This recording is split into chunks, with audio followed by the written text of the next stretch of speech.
ఓం మహాగణాధిపతయే నమః. ఓం గురుభ్యో నమః. ఓం శ్రీమాత్రే నమః. పరమేశ్వర స్వరూపమైనటువంటి జ్యోతిష, వాస్తు మరియు ఇతర అనేకమైనటువంటి శాస్త్రములను మనకు అందించినటువంటి మహర్షులకి నమస్కారం. హయగ్రీవ హయగ్రీవ హయగ్రీవేతి యో వదేత్ తస్య నిస్సరతే వాణీ జహ్నుకన్యా ప్రవాహవత్. అరుణాం కరుణాతరంగితాక్షీం ధృతపాశాంకుశపుష్పబాణచాపాం అనిమాదిభిరావృతాం మయూఖైః అహమిత్యేవ విభావయే భవానీం. శ్రీమాత్రే నమః. ప్రేక్షకులకి లలితాంబిక అమ్మవారి యొక్క అనుగ్రహం పరిపూర్ణంగా కలగాలన్న స్ఫూర్తి కోరుకుంటూ, మనకి బుధగ్రహము ఆగస్టు 6వ తేదీ నుంచి 28 ఎండింగ్ అంటే ఆల్మోస్ట్ 29వ తేదీ వరకు వక్రించి కంబస్లో కూడా ఉంటున్నాడు. అంటే అస్తంగత్వ దోషంలోనే ఉంటున్నాడు మరియు వక్రించి ఉంటున్నాడు.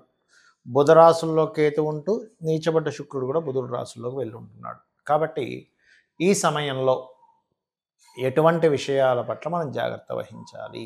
ప్రధానంగా ద్వాదశ లగ్నాల వారు, లగ్నం తెలియని వారు రాశి నుంచి చూసుకోవచ్చు. అదేవిధంగా ఏ జాగ్రత్తలు తీసుకోవాలి, ఎటువంటి పరిహార మార్గాలు చేసుకోవాలనేది తెలుసుకోండి. అదేవిధంగా ఇక్కడ కేవలం రాసే కాకుండా జనరల్గా కూడా అసలు బుధుడు ఇచ్చేటువంటి ఫలితాలు ఏమిటి, బుధుడు ఇచ్చే ఫలితాలు ఎటువంటి ఇబ్బందులు పడతారు జనరల్గా అనేటువంటిది కూడా వీడియో ఎండింగ్లో చెప్తాను. కాబట్టి వీడియోని ఎండింగ్ వరకు చూడండి. తులాలగ్నము, తులారాశి. తులవారికి కనుక చూసుకున్నట్లయితే మీ యొక్క రాస్యాధిపతి శుక్రుడు అవుతాడు. ఆయన 12వ స్థానంలోకి వెళ్ళబోతున్నాడు. ఇప్పుడే కాదు, మీకు మొట్టమొదటిగా అయితే ఈ యొక్క బుధుడు వక్రగతి మరియు బుధుడు కంబస్ట్ వల్ల మనం చెప్పుకోబోతున్నాము. బుధగ్రహం ఏదైతే ఉందో ప్రధానంగా మీకు ఈ 9, 12 అధిపతి అవుతాడు. కాబట్టి ముఖ్యంగా మీరు విదేశాలకు వెళ్ళేటువంటి ప్లానింగ్స్ చేసేటువంటి వారికి ఉద్యోగ సంబంధించిన విషయంలో ఎవరో ఏదో చెప్పినటువంటి విషయాన్ని ఏదో దూరపు ఆలోచనతో మానేసేయడము ఇట్లాంటివి చేయకండి దయచేసి. అందులోని తండ్రి గారి ఆస్తికి సంబంధించిన విషయాలు, అందులో పొలాలు, ఖాళీ స్థలాలు, తోటలు ఇట్లాంటి విషయాల్లో నిర్ణయం తీసుకునేటువంటి అంశంలో కాస్త జాగ్రత్తగా ఉండండి. దూర ప్రాంతాలకు వెళ్ళి అక్కడ ఏదైనా ఇన్వెస్ట్మెంట్ చేద్దాం అనుకునేటువంటి విషయాల్లోని, అందులో ప్రధానంగా కొంతమందికి ఎలా ఉంటుందంటే తండ్రి యొక్క ఆస్తి ఉంటుంది, ఆస్తిని అమ్మేసి ఆ బిజినెస్ పెడదాం అనుకుంటుంటారు. అది ఆస్తి కంటే బాగా పెరిగేటువంటి లాభాల్లో ఉండేటువంటి బిజినెస్ అయితే ప్రాబ్లం లేదు, చక్కగా ఆ బిజినెస్ ద్వారా మీకు లాభం ఉంటుంది. కానీ కొన్నిసార్లు ఏమవుతుందంటే అక్కడ బిజినెస్లో ఇన్వెస్ట్మెంట్ చేయడం కంటే ఈ ఆస్తిని ఇలాగే ఉంచుకోవడం వల్ల బాగా పెరుగుతుంది, ఎందుకంటే ఇక్కడ రిస్క్ ఉండదు. కానీ కొన్నిసార్లు తెలియక ఏం చేస్తారంటే చాలామంది ఇలాంటి బుధుడు వక్రగతిలో వచ్చినప్పుడు తండ్రి రాస్తుంది కదా, దాన్ని అమ్మేద్దాం, ఏముందో ₹1,00,00,000 వస్తుంది, దాన్ని తీసుకెళ్ళి అక్కడ ఇన్వెస్ట్మెంట్ చేస్తే అది నెలకింత వస్తుంది అనుకుంటాం. కానీ సమ్ టైమ్స్ ఏమవుతుందంటే దీనికంటే అది ఇంకా దెబ్బ పడుతుంది. అందులో ముఖ్యంగా తులాలగ్నం వారు, తులారాశి వారికి ఇప్పుడు ఇది రైట్ టైం కాదు. ముఖ్యంగా 6వ తేదీ నుంచి 29వ తేదీ వరకు అది తండ్రి రాస్తేనే కదా మీరు కూడా ఇన్వెస్ట్మెంట్స్ చేసే విషయంలో, బికాజ్ ఆఫ్ 12వ స్థానంలో కేతు ఉన్నాడు. ఎప్పుడైతే కేతుగ్రహం అక్కడ ఉందో ఇక్కడ ఉండేటువంటి గ్రహస్థితులు ఏవైతే ఇలా ఉన్నాయో ఈ యొక్క ఫలితాలు ఈ రకమైనటువంటి రిజల్ట్స్ని ఇస్తూ ఉంటాయి. ఇక మీరు వివాహ జీవిత సంబంధించిన విషయంలో, జీవిత భాగస్వామితో ఉండేటువంటి ఎడబాట్ల విషయాల్లో కూడా కొంత జాగ్రత్త పడుతూ ఉండాలి. అంటే అనవసరంగా చిన్న చిన్న మిస్కమ్యూనికేషన్తో ఎడబాట్లు వచ్చే ఛాన్సెస్ ఉన్నాయి. మీరు చేయవలసిన దేవతా ఆరాధన ఏమిటంటే సుబ్రహ్మణ్యేశ్వర స్వామి ఆరాధన మరియు కాళికా అమ్మవారి యొక్క ఆరాధన చేయండి, అన్ని విధాలా బాగుంటుంది. చాలామంది ఏంటంటే నవగ్రహాల్లో శని భగవాను చూసి చాలా భయపడుతూ ఉంటారు, అమ్మో ఏలినాడు శని, అర్ధాష్టమి శని, అష్టమి శని అని. కానీ అన్నిటికంటే కూడా మోస్ట్ పవర్ఫుల్ ప్లానెట్ శని భగవానుడు, పవర్ఫుల్ కాదని కాదు, ఎక్కువ ఇబ్బంది ఇచ్చేది బుధుడు. ఎందుకు ఏమంటే బుధుడు అంటే మన మీద అందరికీ బుధుడికి కోపం ఉందా అంటే కాదు.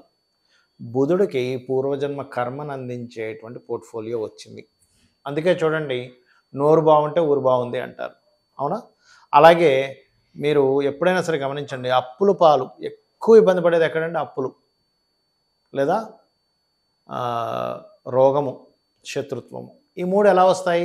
శత్రుత్వం ఎట్లా వస్తుంది మనకి? మనం మాట్లాడే మాట వల్ల శత్రుత్వం వస్తుంది, మనం చేసే థింకింగ్ వల్ల శత్రుత్వం వస్తుంది, ఆలోచన విధానం.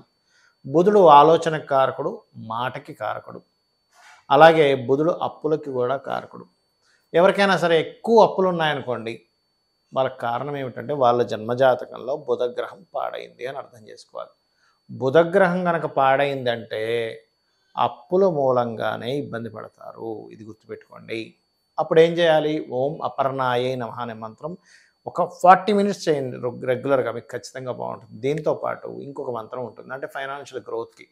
ఓం సంపత్కరీ సమారూఢ సింధుర వ్రజ సేవితాయ నమః, లేదా ఓం ధర్మాధ్యక్ష ధనాధ్యక్ష ధన ధాన్య వివర్ధినియ నమః చేయండి, ఖచ్చితంగా బాగుంటుంది.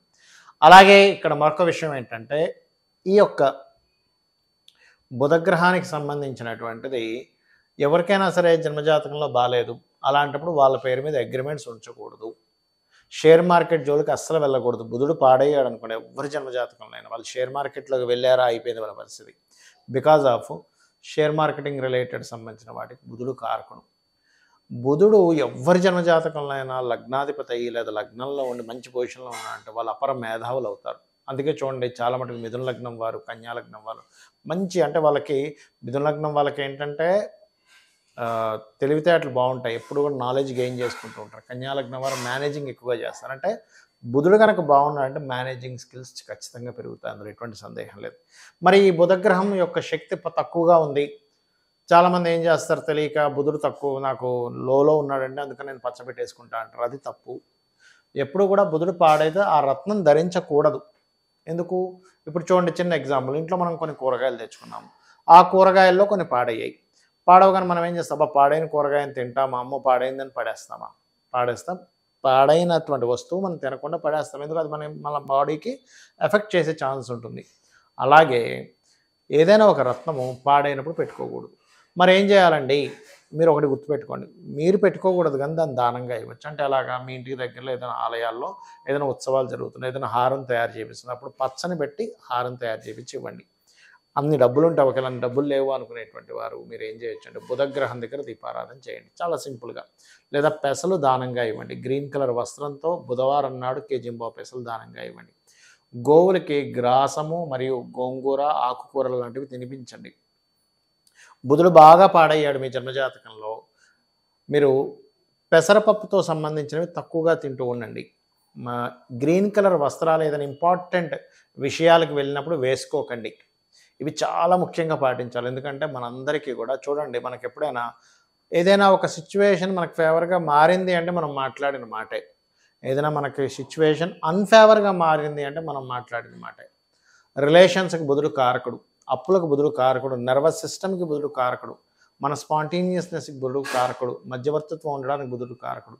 బంధువర్గం దూరం అవుతున్నారు, బంధువర్గంతో చాలా గ్యాప్స్ వస్తున్నాయంటే బుధుడు పాడే ఉంటాడు. ఎందుకంటే బుధుడు బంధువులకు కారకుడు, మేనమామకు కారకుడు, బావకు కారకుడు, బావమర్దికి కారకుడు, బిజినెస్లకు కారకుడు. ఎవరికైనా బుధుడు బాలేడు, మీ పేరు మీద బిజినెస్ చేయకండి దయచేసి.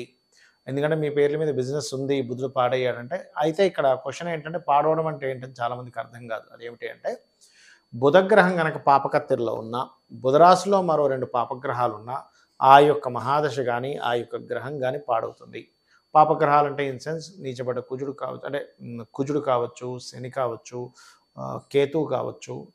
ఇలాగా ఏదైనా పోర్ట్ఫోలియో, బ్యాడ్ పోర్ట్ఫోలియో ఆ బుధగ్రహానికి కానీ బుధరాశులకు కానీ వచ్చినప్పుడు ఏమవుతుందంటే, ఆ బుధగ్రహం యొక్క ప్రభావం నెగిటివ్గా వస్తుంది. ఇదే విధానంగా బుధగ్రహంతో ఏదైనా శుభగ్రహం కలిసింది అంటే శుక్రుడు కానీ గురువు కానీ కలిసాడు అనుకోండి, అప్పుడు అది ఆటోమేటిక్గా మంచి ఫలితాన్ని ఇస్తుంది. కాబట్టి చేయండి. ఇంకా బెస్ట్ రెమెడీ ఏమిటంటే, విష్ణు సహస్రనామాలు వింటూ ఉండండి రెగ్యులర్గా. ఏదైనా తినేటప్పుడు కూడా మీరు క్రీమ్ అచ్యుత అనంత గోవింద అనుకుంటూ తినండి. ఎందుకంటే బుధగ్రహము మన బాడీలో స్మాల్ ఇంటెస్టైన్ రిలేటెడ్ సంబంధించిన వాటికి కూడా కారకుడవుతాడు. కాబట్టి బుధగ్రహం పాడైంది అనుకోండి, వాళ్ళకి లోపల కూడా ఎలా ఉంటుందంటే గట్ రిలేటెడ్ సంబంధించిన ప్రాబ్లమ్స్ రావడము, గట్ హెల్త్ పాడవడము, అలాగే అరుగుదల. ముఖ్యంగా రవి కూడా పాడయ్యాడు అనుకోండి, సింహరాశిలో ఉండే పాపగ్రహాలు పాడై రవి కూడా పాడైతే ఇబ్బంది వస్తుంది. కొంతమందికి బుధుడు రవితో కలిసి ఉంటాడు, బుధాదిత్య యోగం అంటాడు. అలాంటప్పుడు వాళ్ళకి ఏంటంటే వాళ్ళు మాట్లాడేటువంటి మాటల్లో కానీ అంతా కూడా హుందాతనం కనిపిస్తూ ఉంటుంది. ఆ రకంగా ఏంటంటే బుధగ్రహం మీకు బాగుంది అంటే ఈ మంచి ఫలితాలు వస్తాయి, పాడైందంటే ఈ ఫలితాలు వస్తాయి. దీన్ని బట్టి మీరు గుర్తిస్తూ ఎక్కువగా విష్ణు సహస్రనామాలు వినండి. ఓం అపర్ణాయ నమః మంత్రం చేసుకోండి.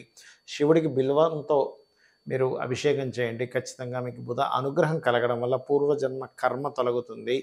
రిలేషన్స్, ధనము, అప్పులు తీరిపోవడము, ధనం బాగా కలిసి రావడము, వ్యాపారాల్లో బాగా కలిసి రావడం జరుగుతుంది. ఇది పాటించి మీరు అమ్మవారి అనుగ్రహాన్ని పొందాలని కోరుకుంటూ శ్రీమాత్రే నమః.